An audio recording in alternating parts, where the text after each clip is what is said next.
With iCenter, you can easily get the data you need to manage your fleet of imaging and clinical equipment maintained by GE HealthCare. You can access the equipment grid by selecting the equipment menu entry or clicking on the active equipment tile.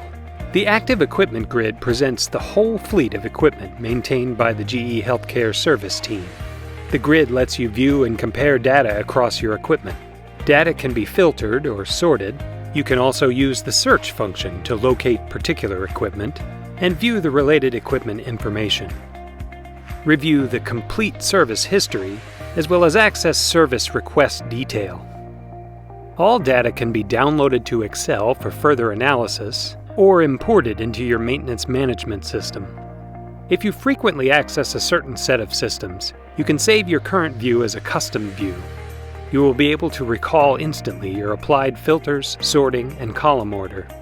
You can also make this new view appear on your homepage dashboard by clicking on the star icon. iCenter offers 24/7 access to data from your imaging and clinical fleet equipment, helping you make the right decisions.